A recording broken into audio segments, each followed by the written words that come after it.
some take this carnival lightly. The way we laugh and dance and smile. How melody rolls out of us like the waves crashing all over the hearts of mankind. If you only knew what we've been through, you would understand how amazing our joy is and what a marvel it is to be a Caribbean.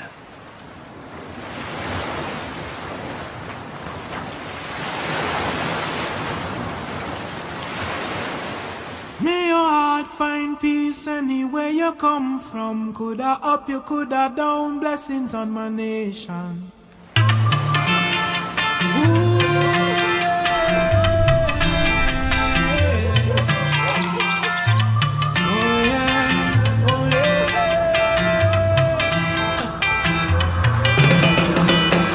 This city can't hold me.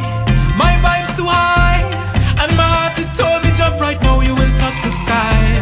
Feel my love unfolding like a laughing flame. All who did not know me when not done, they gon' know the name. Million people coming down, dancing to a song. Love is life and life is love. Blessings from above. Can you feel the love that's in the air? Well, if you feel it, let me hear you say, dancing, moving, moving everywhere. If you feel it, let me hear you say, na na na na na na na na na na, eh na na na na na na na na. Take me to the river, take me to the sea.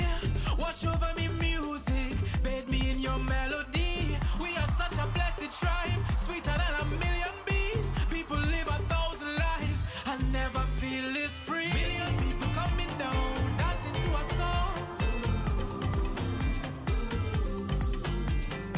Love is life and life is love. Blessings from above. Can you feel the love that's in the air? Well, if you feel it, let me hear you say, dancing, moving, moving everywhere.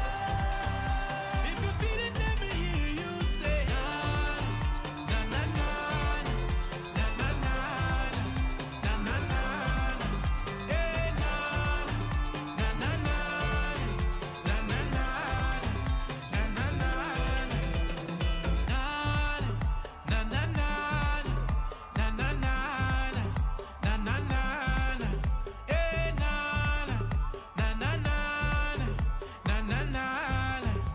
na na.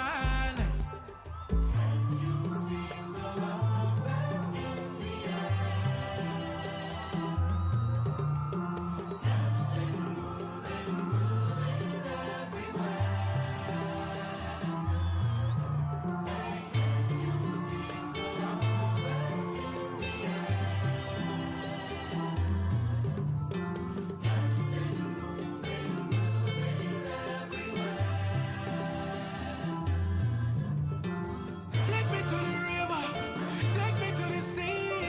Wash over me music, wash over me. Take me to the river, take me to the river. Wash over me music, wash over me.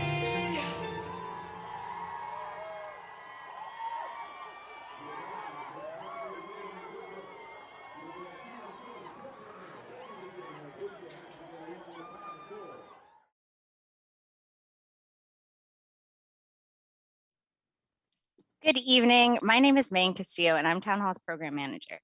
On behalf of the staff at Town Hall Seattle and our friends at Third Place Books, it's my pleasure to welcome you to our presentation with Tiffanie Drayton and Krystal A. Sital. Drayton's book, Black American Refugee, Escaping the Narcissism of the American Dream, is the subject of tonight's talk. As we get underway, I would like to acknowledge our institution stands on the unceded traditional territory of the Coast Salish people, particularly the Duwamish. We thank them for our continued use of the natural resources of their ancestral homeland. We are so glad you have joined us tonight. The presentation will run about 60 minutes, including Q&A.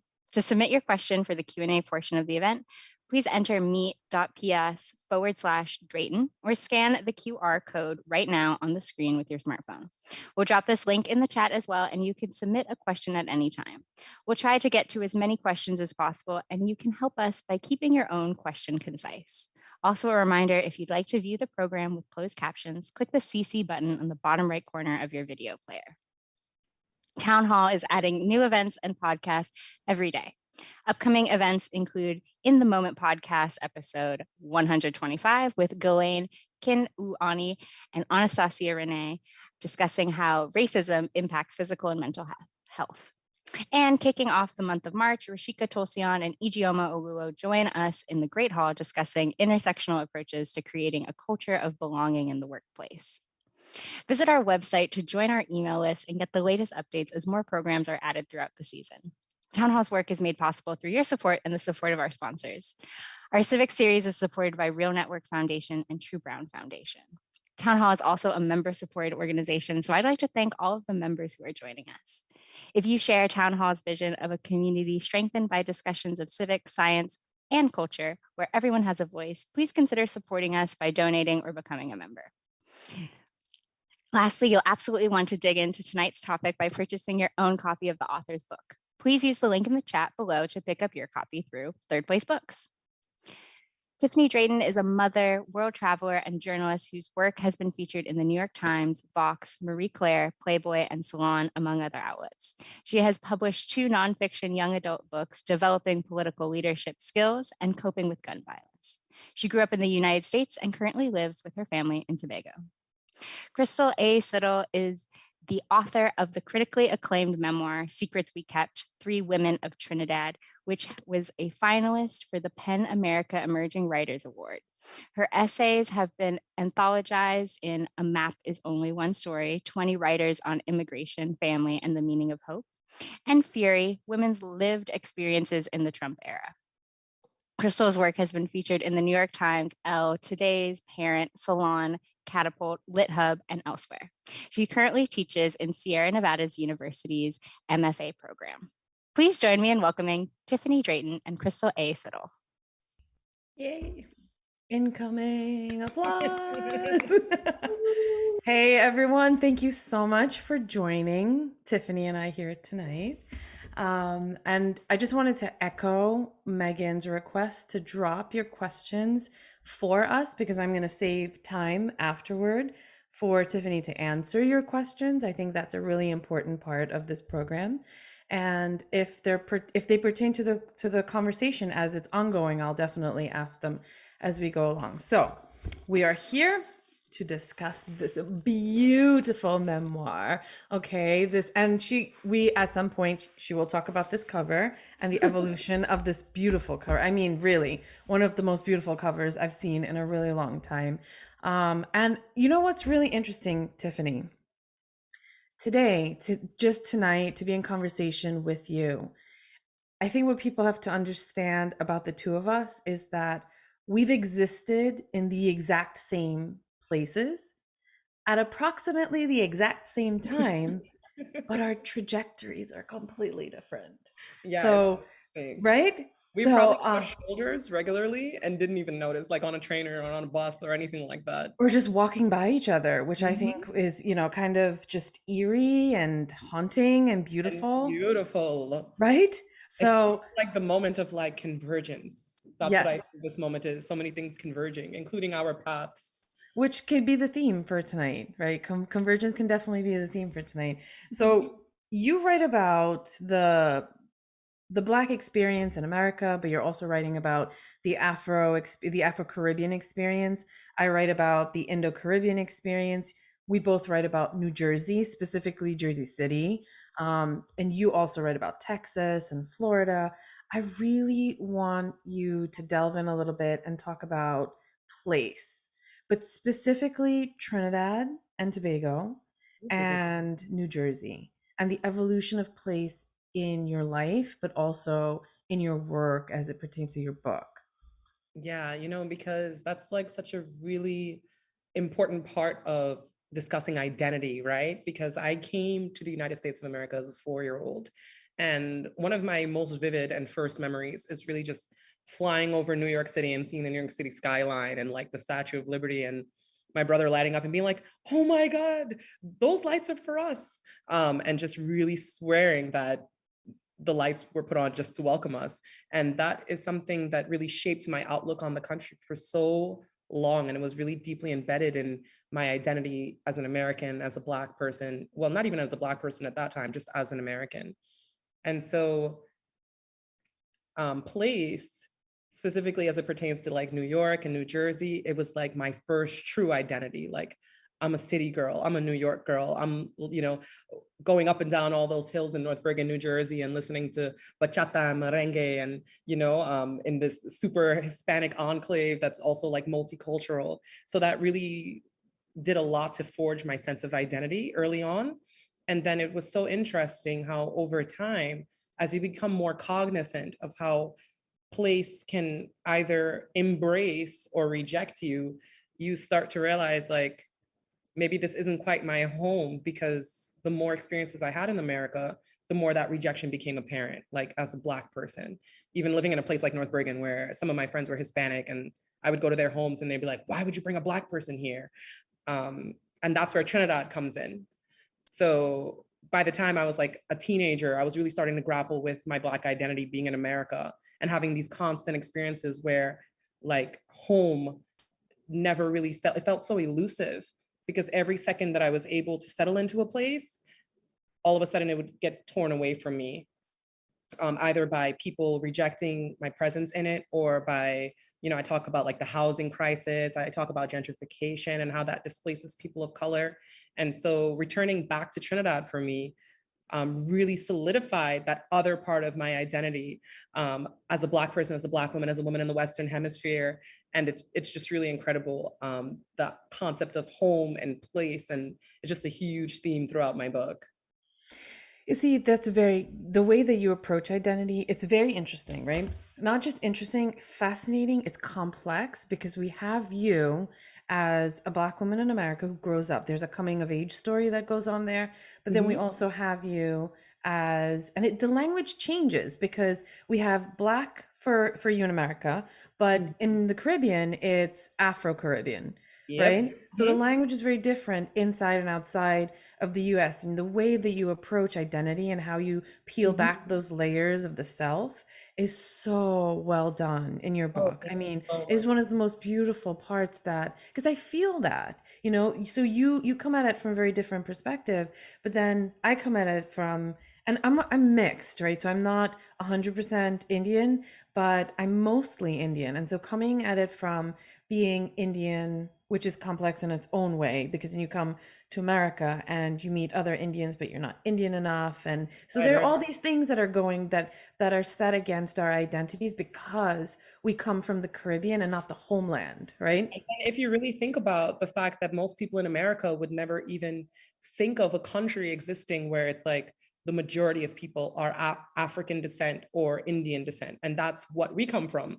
So for us, that's such a normal thing. And for us, you know, we even have names to kind of identify these mixes of culture and mixes of ethnicity, right? Yes. And and even how it mixes in the music and the food and the everything, and it really informs us as a collective people. And having that juxtaposition between Trinidad, where you have these two cultures that kind of sort of blended into like a true melting pot. Like every Trini eats roti, and ultimately every Trini cooking a pilau. It doesn't matter if you're African, right? But then being in America and seeing how still separate things are, that's where that kind of questioning of this concept of Americanism, and even this melting pot of the Northeast or of these liberal cities, it was like, is it truly? I don't know, because we had something else to compare it to, you know? I love that you said that, because I was having a conversation with someone recently, and they were talking about how innovative fusion food is in America. And I go, girl, stop. Okay, we're from the Caribbean. We're all about the fusion. Okay, that's how the islands were created. Okay, so, but that, you know, since you're throwing, I have questions for you, but you're just like throwing them all out. So let's talk about the food then, because it's really hard to write and talk about the Caribbean, specifically Trinidad and Tobago, because each island, people like to say the Caribbean, the Caribbean, the Caribbean. There are lots of islands in the Caribbean. They all have their own cuisine. They all have their own culture and everything going on. So specifically Trinidad and Tobago, which has such good food, right? What is the role of food in your book? Oh, the role of food is persistent and consistent, because I feel like my mother bribed me with food for my whole life. Oh, bribery. There you go. See, that's one. I saw that, by the way. But that's mostly my fault, because I just love food. So she's just a smart woman. She's like, what does this girl love? And I love food. It was really interesting how even like my relationship to food, in America, it's like, as a child, I remember being so excited for like a Happy Meal, those French fries and the toy, and how that gave me like such a sense of like excitement, like, oh my God, I'm gonna get a Happy Meal.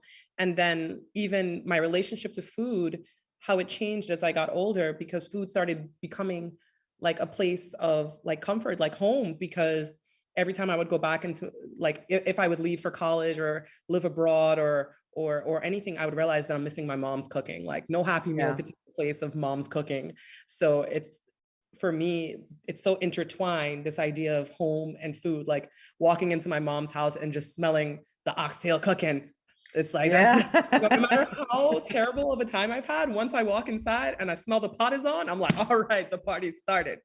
So it's home for you. It's home, it's comfort, it's bribery, which, is lined up with motherhood and their daughters in the Caribbean. Yes, very much so. It's home, comfort, bribery. And interestingly, my son, his personality is so much like mine. And yes, I do bribe him with food still, because it works. It's not my fault. And just watching him get to have similar experiences, like he gets to have the American food, he gets to have the Trini food, and watching him love both, it's just like a really beautiful thing. It is. I mean, I actually, when I wrote my book, I realized one of the things that I wanted to do was make the whole thing around food. Because like you can't get away from it, and why would you want to? Right?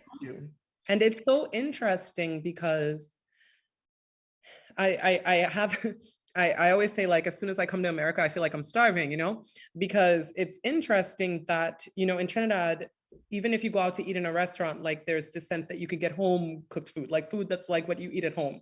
But America is like such a corporatized place that everything becomes like some kind of version of what it is, like Chipotle. It's like, I see what you mean. So it's like you always have this sense that you're kind of having something, but not quite, yeah, and that more really, digestible dishes, right? More for public consumption, for the masses, right? So that also really shapes how you understand culture and who the culture is for. Like is it to reflect who I am, or is it for somebody else to make it more easily digestible for them? Got it. And it's not just in the food, it's with everything. It's even with our music, it's with our self-expression. Like you take all of these cultures and you commodify the aspects of the culture that you want to ingest, and then you make it easily digestible for you as a white person, for example. And in doing so, it's like there's so much loss. And I get that sense of loss every time I eat a Chipotle, which I do. But I love, sometimes you just want like a good taco. And of course, people on the West Coast know you can get a good taco.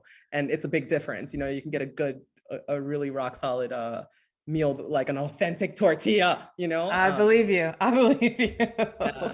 So we do have one question that just came in, which is just so apropos. What's your favorite traditional food from Trinidad? Oh Lord, I will allow you to pick two, because that's an unfair question. I have to pick two. So there's the on the run food, which is your doubles. Street food, yes, street food. Doubles, it's like, how do you describe this? It's chickpeas with like a mango sweet sauce and a little bit of hot sauce on a flour-based bread-like thing, and it's absolutely delicious and amazing and the best thing you could ever eat on the run. That's number one. On the Yes. run, that's the number But one. tell them slight pepper, slight pepper. Slight pepper. Oh gosh, slight pepper. No, man, don't, not the heavy pepper. My belly can't take it. My belly can't take it. So that for sure. And then I guess the next one, we're gonna skate away from the curry, and I would say pilau, because pilau is just You one like of, pilau? of course I like pilau, which is like a rice, beans. I need my beef in there. Chicken, coconut milk, pigeon peas, all kind of cooked together and like simmered, and it just makes me so happy. It just makes me so I mean, incredible. all the food makes me happy, right? All the Me too. food really makes me happy. But I cannot believe that's the one you chose out of all of it. No, but sometimes you just need a good pilau. Oh I gosh. believe you. Especially a Sunday. On a Sunday, you're like, you know what I feel for? A pilau. It's just Okay, so so this is why I love talking to you. But I'm gonna reel us back in just a little bit to get a little more serious. So I wanted to talk about the structure of your entire book, right? right. Because I think one of the things that happens is once the reader realizes that we're on this journey, but we're following the steps of a narcissistic abusive relationship, and the relationship is not only, by the end, we realize that the relationship is not only with place, but also with a person, so that there's that duality that's going on, which I think is so well done. I mean, it's brilliantly done. When you read a book and you see that there's so much thought put into the structure, and you can trust that the writer is taking you somewhere. Can you talk a little bit about the structure of the journey that came with it and in your overall work? Yeah, it was, when I first started the project, because, most people don't know that you typically sell a nonfiction book on proposal. So that means you have a general idea of what the book is going to do, but you haven't really written it yet. And I knew there were things I wanted to talk about. I wanted to talk about racism. And I also wanted to talk about narcissistic abuse, because I suffered and continue to suffer at the hands of a narcissistic partner for years. And while in that relationship, America's relationship with Donald Trump started and unraveled. So I was just experiencing this double whammy of trauma, because you're watching America have to be in this narcissistic relationship with Donald Trump. And then simultaneously, I'm experiencing so many things with the partner that I was with. So I recognized immediately, like, coming into the project, that I wanted to tackle both of these things. Now, I had no idea how I would do that, if you want me to be honest. I kind of told the publishers a dream. I was like, yes, I'm going to, but you approached it with this idea of narcissistic abuse cycle being part of it. But did you know then that would be the structure of it? No, I had no idea. I had no idea how I was going to structure the book. The first thing that I really tried to do was just sit down and tell the story. Yes. And so I just wrote it from beginning to end, meaning my life story. That's before I put in the layers with history and all of the stats. And so I just sat down with the story. And that's what made it even more profound. Because after I did that, I was with my sister one day, and my sister's like, you could just put each chapter as a part of the cycle of narcissistic abuse, because it actually works. And it's only after I sat down and I reread what I had written, I realized it's true. I had been in this constant tug of war with the United States of America that was so evident and prevalent all throughout the course of my life, that I could have literally just thrown a chapter title on top of X amount of text, and it captured that part of the cycle of abuse. So it happened so organically, which helped me to feel even more certain about what I was writing about, and helped really reinforce my belief and my how I felt about the position that I was taking. I was like, you know what, this is true, because I didn't have to actually think about this structure at all. It is just something that I've been living for my whole life. Oh, but you needed that moment, right, where it clicks for you. And I love so much that you brought your sister into this conversation, because she's a character in the book. She is dearly loved by you, and so is your brother. You have siblings, right? These are real life people that we're talking about.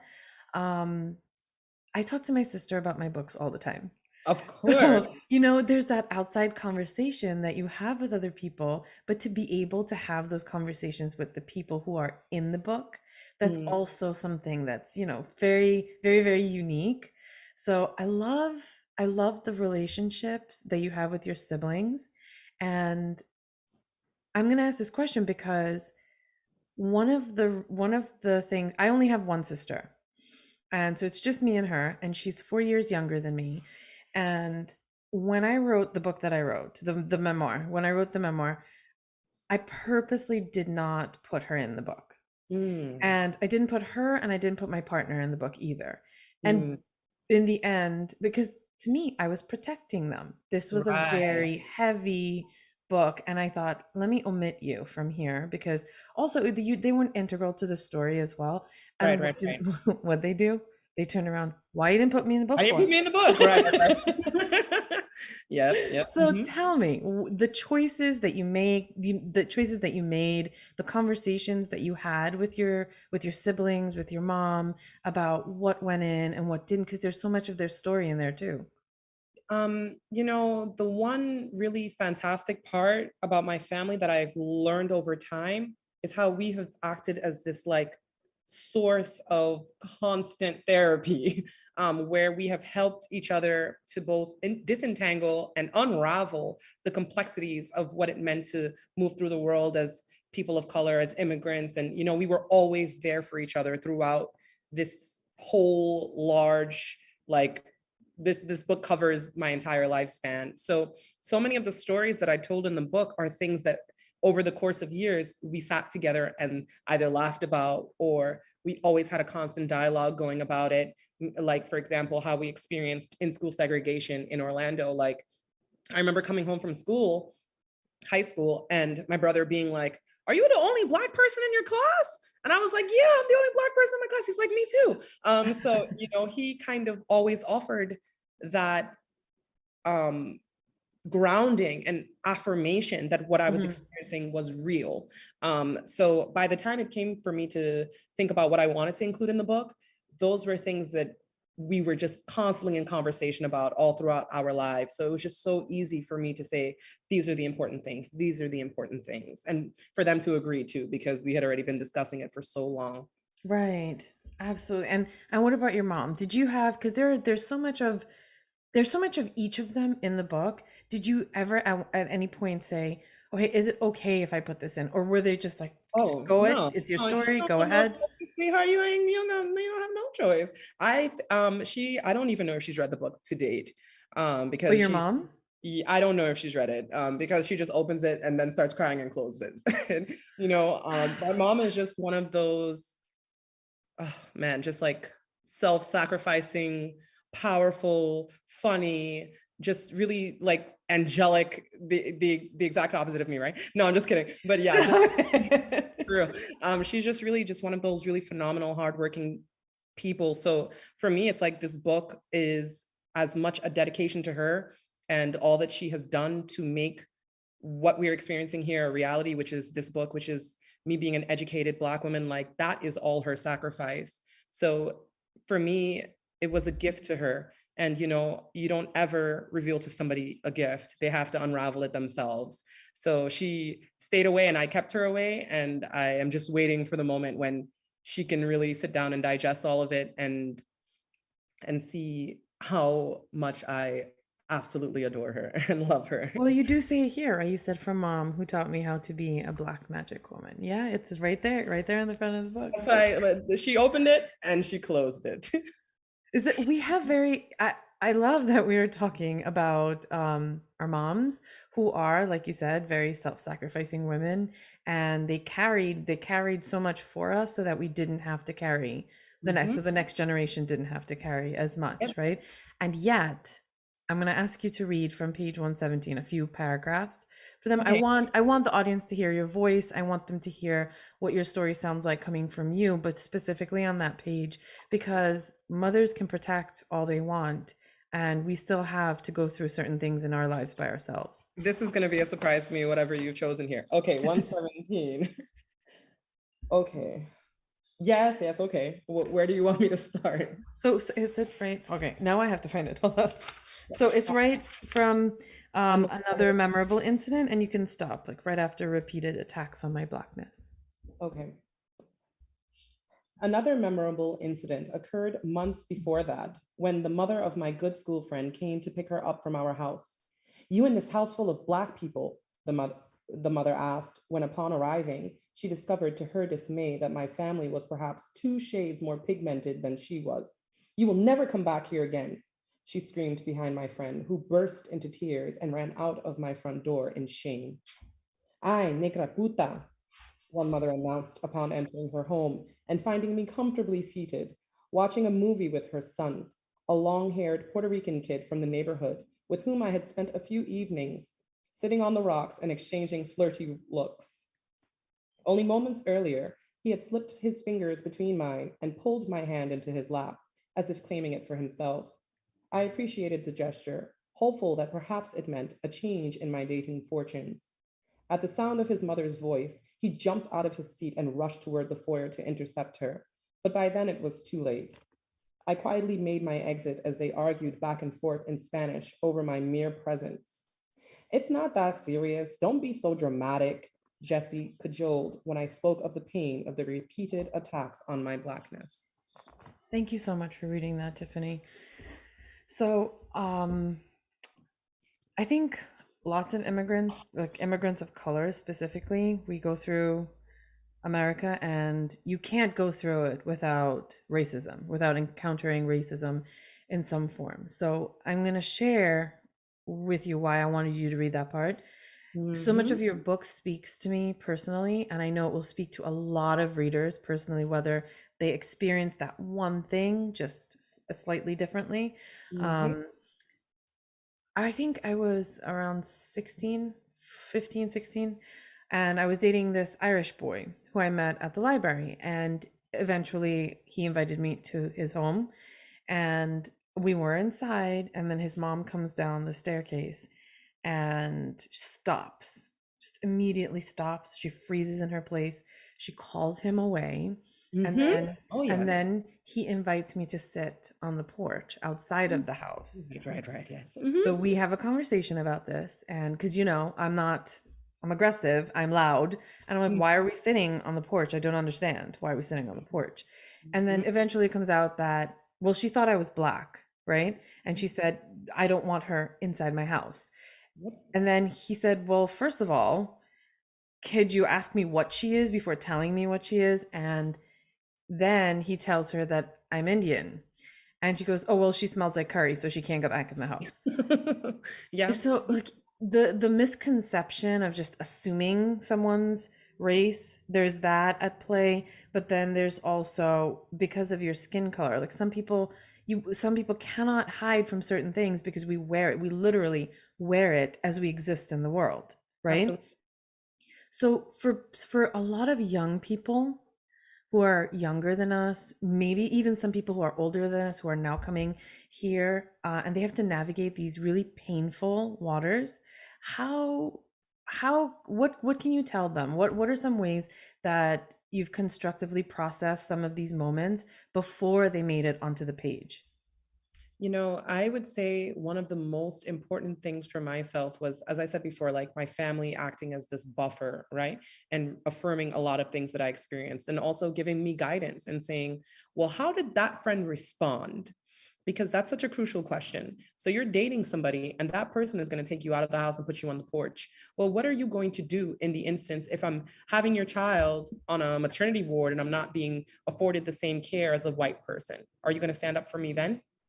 So it really calls into question immediately what and who are your allies, right?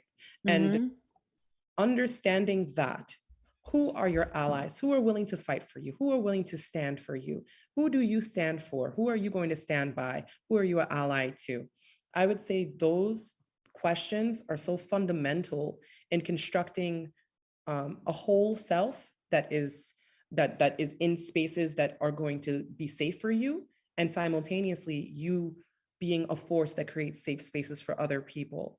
Because one of the things that I wrote about in my book is like this top down, bottom up effect that like stratifying people creates. So it's like, no matter who you are, there is somebody that you are looking down on. And that's what dividing people does, right? So it's like an Indian person in Trinidad may look down on a Black person and say, oh, well, they're poor, or they're this. Or a white Russian might look down on a Ukrainian and say, well, you're this or you're that. But ultimately, in participating in that constant looking down and looking up, we are failing to recognize and protect and encourage humanity and interconnectedness. So to make a really, really short answer, the most important thing is to safeguard your humanity and that of everyone else. And that is the message in your book. That is what a lot of people are writing to now. How have we gotten to this point that we've forgotten our humanity? And you write about it, these social racial constructs have taken over completely, and we can look at another person across the room and think these awful things about them, assume these awful things about them, and forget, oh, this is another human being going through something else. And the other thing too is like the way that we centralize whiteness, it creates these blinders for people who are absorbed into this classification of whiteness, because they don't ever really sit down and think what that is. Like, as you said, like as a Black woman, I'm also understanding that I'm from Trinidad and Tobago, that my ancestors came from Africa, or, you know, these are realities to me. But for a white person in America, they don't even really sit down to think of themselves as immigrants half of the time. They don't really embrace their history and their culture. And that disconnectedness is really what fuels this egregious sense of entitlement and even this constant disconnectedness from other human beings. So I would say, for me, returning to Trinidad was a matter of like reclaiming roots for myself. And that is just such an essential part of the American experience right now. Americans need to reclaim history. They need to reclaim roots. They need to be grounded in space and time and all of that, everything that has brought us to the moment that we are at right now, which is hideous, beautiful, amazing, triumphant, and everything combined. Your convergence, remember? The convergence. We talked about this. Great convergence.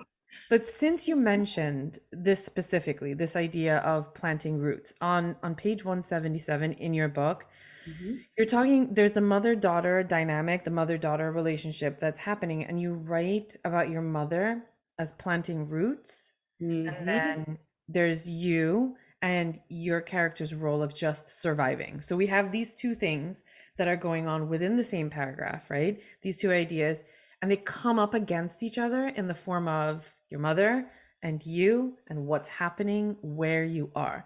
Do you want to talk about that a little bit? Oh, absolutely. And it really speaks to that sense that's where the word refugee really comes in, right?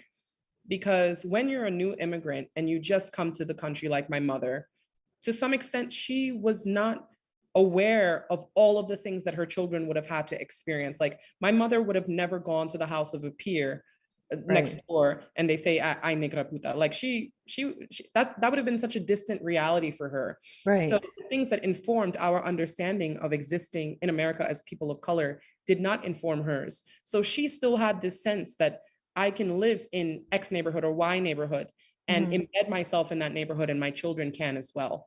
But as we entered into these neighborhoods, at that time, specifically by the end of the book, that was Jersey City. And that was a very dangerous, scary neighborhood. And for us, we knew what it meant to be in an impoverished area that's majority Black, that has drugs. Like we knew because we lived it. I had, by that time, had lived fights every day and constantly looking over your shoulder and being afraid. And it's like, that was something I was so desperately just trying to flee from. But for her, she just wanted a sense of stability, because back to that conversation about the constant gentrification and displacement and just this ongoing America's history of just displacing Black people. That was what was informing her desire to settle. But for me, I just wanted to survive. And she would have never understood that. But now she does better, of course.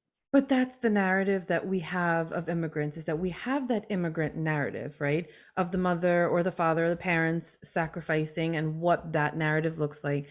What's important about your book is, okay, there's the next generation. What happens with the generation that lives here now, right? That is what you explore in your book. That's what's so important right now, because it's not going to be the same thing. You have your own desires, and that's what we're finding out about. It's like one step. There's a certain amount of literature that needs to come out of one generation.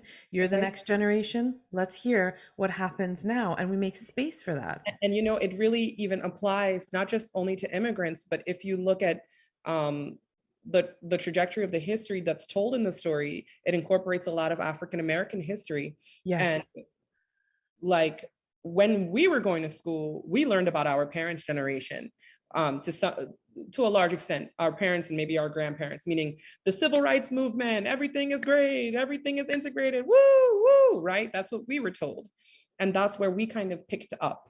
We picked up at this place where we could do anything if we worked hard enough, where they sacrificed so much so we can have it all. And so coming into that narrative and having to live through an alternate reality has really forced this generation into a place of, it's like disillusionment, but more than that, it is a desire to actually get what was promised to us. Yes. Because our parents weren't promised that. Our parents weren't promised inclusion. They knew America was racist and segregated, right? Our great-grandparents, they weren't promised integration in this country, but we were promised integration, we were promised equality, we were promised if we worked hard enough, we would get whatever we wanted. So make good on the promise. Yes, absolutely. Preach, sister. Come on. Got it. I'm gonna turn my attention to some of the questions that have been coming in for you. So one of the questions we have was it hard keeping your mom out of the process for you, and also vice versa? Oh, no. You know, my mom is very sensitive, and I think, and you know, I'm the exact opposite again. So I think she didn't want to get involved at all because she was she didn't know if she had the capacity to even process whatever I would say. So she's still working her way through it slowly, but I keep telling her, I'm like, it's okay, mom, it's okay. I just want to hold your mom's hand as she reads this book. Okay. And I'm like, do it. Just rub her back. It's okay, mommy, it's okay. So what was the hardest part about leaving Trinidad that you are thankful for? Oh, Now. Yeah, for now. Sorry. what am I thankful? Oh, well, there is, you know, my identity is so, it's this mesh and this mix match of like, I'm Trinidadian, I'm Afro-Caribbean, I'm American. And a big part of that American identity for me, like, was really like forged in New York City, forged in the Northeast, where it's like, we're hustlers, where we're always on point, where it's the speed and the rate that we work. Like, and not only that, but it's our commitment to the fight, our commitment to seeing betterment. And that's one of the things that I really am grateful to have been raised with, because to some extent, when you live in a smaller country, when you live on an island, you know, like they say, like island life, you know, you drag your feet, you know, you have this sense that like things I like to tell them, by the way, that it's so hot. That's why you have to move slowly. Okay? We conserve energy. Everything is like extra slow. You know, people don't feel that sense of urgency, like, but in America, you get this sense of urgency, you get this passion for work. And that's one of those things that I'm really, really grateful to have come here and acquired. So you enjoy that? Oh God, I'm a workaholic to some extent. And until I'm not, like, it's like a Dr. Jekyll, Mr. Hyde type of thing, or Miss America, Miss Trinidad, you know, it's like, yeah, it's like the American version of me is like the kitty cat meme. Right. And then like the Trini version of me is like, what we cooking today? You know? So it's like, I like having that blend. And that's actually something that I'm always in between worlds. And I'm like, I look at my American friends, I'm like, y'all don't have no fun. And then look at my Trini friends and I'm like, y'all don't take nothing serious. So it's like, you know, I'm somewhere in the middle there. But being able to stand right there and look at both is what the process of immigration does, right? Yes. It allows you to look and have gain Mhm. perspective that you wouldn't have had otherwise. I Okay, would so say we have another question that came in here. How do you feel now that your book is out in the world? It's such an incredible achievement, but a memoir is a very personal thing. Have you at all felt vulnerable or relieved? Mm. Okay, well, my close friends know, they always laugh that I don't, I'm like an open book. So like the process of writing this book, fortunately for me, kind of spanned like a 10-year, um, it's like a 10-year span really, because I had been writing essays about the subject matter Mhm. for my entire career. So by the time I was able to put it all in this one book, I had processed so much of that and already discussed it and already had all these ongoing conversations. So it didn't really, I didn't feel that vulnerable about what I was putting out to the public. But what I did feel in terms of like relief, it's like, I feel like this book represented me more so than anything I'd ever written before. Because typically people, the entry point to the conversation with me is like an essay on maternal mortality and the discrepancies and how Black women and white women are treated, right? Mhm. Or any number of like hard hitting subject matters. And it's like, though I see the fight and the struggle is a part of who I am, I'm also like a Black woman from the Caribbean who likes to dance around in a beautiful costume and eat good food. So this really, it was relieving in that I was able to be my whole self, finally. And also we got something that's so much more complete rather than, like a Just a little 1,500 word 1,200 word article. snippet, 12, right, right. So there And is relief for sure. A and ton you of know we're relief. writers because we know exactly how many words you guys need out there. Yep, Okay. yep, yep, yep. I'm like 600, 1,200. Okay, what do you need? Chop it up. Okay, there it is. That's the American me. Yeah. So before I go back to the questions, I actually wanted to talk to you about something because you just brought it up. And it's so we have our obsessions as writers, right? And it'll keep showing up in our work no matter what we do. So one of my personal obsessions is female friendships. Oh, And I'm exploring why it's an obsession. I just know that it will crop up in my life, it'll crop up in my work. I also happen to notice that it's in your work, right? We have a lot of female friendships going on. Brittany, Jennifer, Carla. I love Carla, my girl. And Michelle. She's my girl too. I don't know her. I really don't know her, folks, right? you, But you would love, from you would absolutely love her. from this book, we have that beautiful celebration of femaleness and just female friendships that cross everything, like borders, socioeconomic statuses, Mhm. space, time, all of that, right? So can you talk a little bit about how those friendships function in your work, but also in your everyday life? Oh God. Oh, just saying the name Carla just makes me feel so peaceful, because Carla has just been this stabilizing force and just this like foundation, like upon which so much of my identity was able to like blossom and grow, because that's just who she is. She's just a stabilizer and I'm just this like wacko all over the place like spirit. So we complement each other in such a really profoundly beautiful way, and to have a friendship that spans like decades, and Mm-hmm. to see how you blossom even in absence of each other, because many of my friendships are like there's distance. Mm-hmm. I haven't lived in the same state with Carla since I lived in Florida when I was a teenager, like 14, 15. And yet, when my book came out, she was on a flight. Wherever I am, she's going to make it happen. Wherever, if I ever call her, for anything, she's there. So this kind of female energy and all of these female friendships, I realized, helped me to have a mirror for my own femininity, and helped me have like a stability that heterosexual or relationships, like romantic relationships, could have never even begun to do that.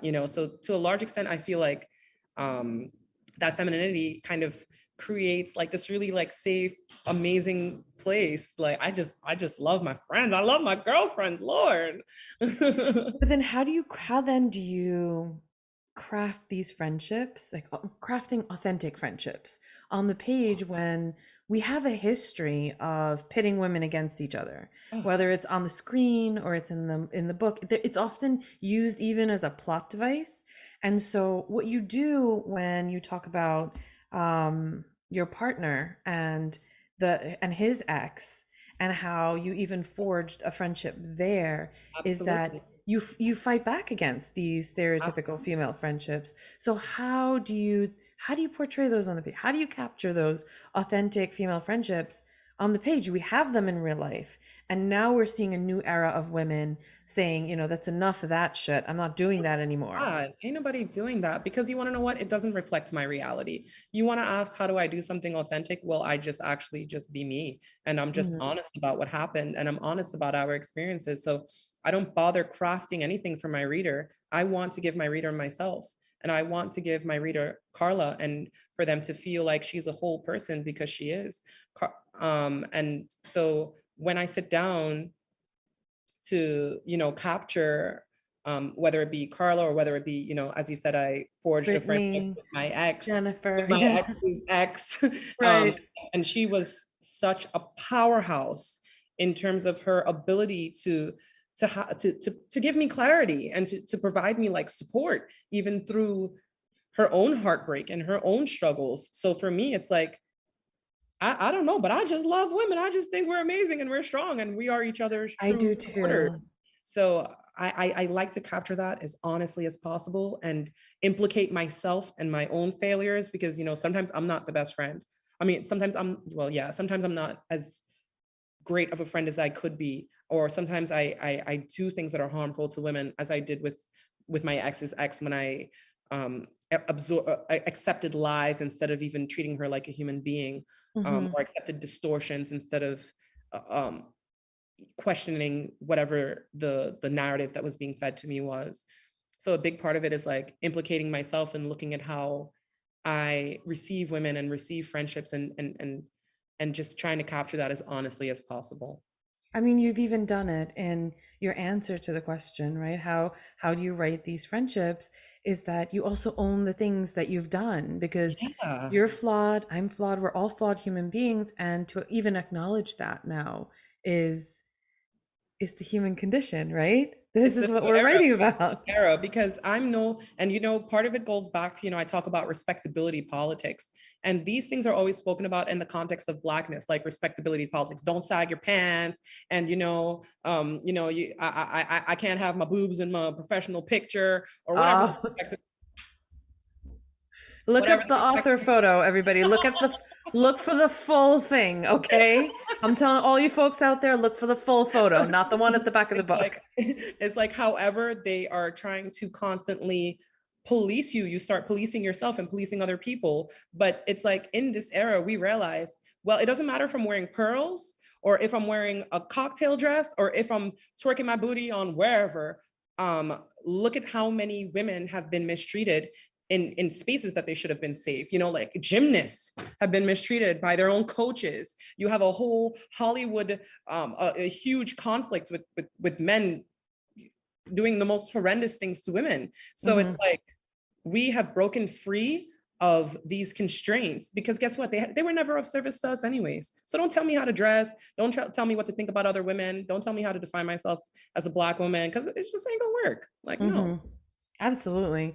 So here we have, someone says, you and your siblings lived similar, if not the same experiences growing up, and you discussed parts of your book with them while writing it. Still, were they shocked by any parts in your memoir after reading it?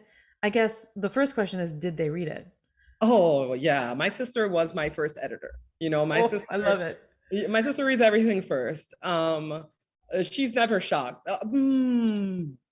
No, I'll be lying if I said that. I would say the parts about my personal life, like where I found my ex's porn, pregnant Black woman porn. Yeah, right. Like, what was that? Because we never discussed that. So that would have been like, it's like the more intimate things that I perhaps would have never shared with her. But because I shared everything else, it still made sense. It was like, yeah, he was pretty creepy. So, you know what I mean? there was never like any huge sense of outrage, like, oh my God, I can't believe this, because we have always been so transparent with each other and I'm pretty honest with each other. So everything still fell within the realm of normal, Mhm.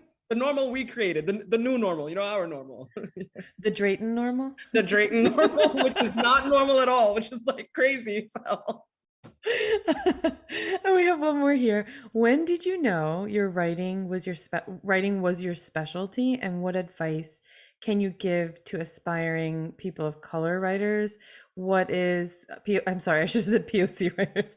What is something no one else told? Oh, they're trying to sneak in two questions. So why don't you answer that one first? Okay.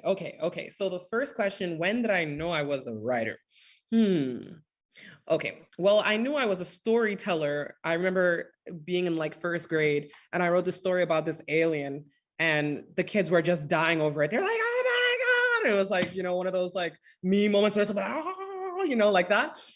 So that kind of really made me feel super positive about myself as a storyteller. I was like, you know what? I like telling stories. But transitioning that love of art and the love of storytelling into a career, well, that's something entirely different, because it's so hard to be a person of color and think that you have the right.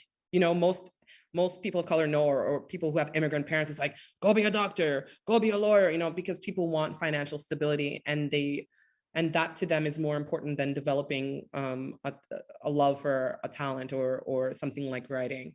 So, but fortunately for me, I went to a school called the New School, and just so we're clear, by the time I got to college, I was so depressed and fed up with my life. So don't think that you need to have everything perfectly worked out, because I had no idea what I was going to do. I just knew what I loved to do. And when I was looking through the course catalog, they had a course called Breaking into New York Newspapers and Magazines. By the way, if there's anybody on this chat trying to get into New York newspapers, magazines, not even New York, national ones, that class was taught by Susan Shapiro, and she teaches a ton of classes on personal essay writing, which is what I used to pretty much launch my career. And you don't have to take it through the school, you could just take it online. But so taking those classes really informed my understanding of industry standards. And that's what made me become a professional writer. Because as you said before, like writers, we know word count, we know, timely leads, we know all the things that make a piece great. And the way that we know that is because we've been educated to it. So once I got the opportunity to go to school and do workshops and be in a space that helped me craft a professional writing identity, that's when I truly was like, oh wait, is this real? I'm a writer. It is hard to take ownership of that. What is it called? Imposter syndrome? Imposter syndrome, yes. We have that for at least I did. I had it for a while. So the other part of this question is, what advice can you give to aspiring POC writers? Right. And that's part of what I was saying before. So firstly, you have an online world and community. You're fortunate, you're lucky. You don't have to be in New York City anymore to have access to the top classes and have access to, like I was saying about, her name is Susan Shapiro. What she does is have workshops where she brings editors from the top magazines and newspapers to the workshop to tell you what they're looking for and tell you what to pitch to them. And then she'll give you their email. So it's like, she is doing so much of the networking for you. That all you have to do is bring your skills. And that's the second part of it. It's like, if you want to be a writer, you have to love writing, and you have to love reading, and you have to support books, and you have to read books and read articles and be informed. So those are that's like the two-part thing. The first part is the business end. Like, what are you doing to position yourself in the business? Are you on like the Facebook groups that are for editors and people who are pitching stories? Are you a part of a class? Are you a part of a workshop? On the networking end, on the business end, and then on the other side, are you doing the work to make sure that you're like at the top of your craft? Like, are you writing every day? Are you reading? Do you love it? Are you passionate about it? And is there something that no one told you that you learned through real experience as a writer? Oh, everything, absolutely. Everything. Did you just say everything? Everything. I could have never imagined being a writer would be what I've experienced, ever. But I would say the most crucial thing would be rejection and getting very used to rejection and learning not to take it personally, and perseverance. Like those are the two things that if you don't have the ability to accept that somebody doesn't want your writing and they don't want it at that time, but it's not a reflection on whether it's good or bad, it's just they don't want it at that time. If you can't take rejection, if you can't take a critique, and if you can't learn from those things, then you're not going to survive this industry, period. And that's something that I'm really grateful to have learned so early on, because some people are crushed by that one rejection from an editor. I'm like, you don't want it, somebody else, whatever, you know, I don't care. That resilient spirit. Exactly. But I didn't always start off like that. I think the first time I just got blatantly ignored for like the first 2 months of pitching stuff, I just got ignored. And I was like, they're ignoring me, you know, like, so it's, I always like to remind myself that Stephen King got rejected 95 times before he was first published. 95 times.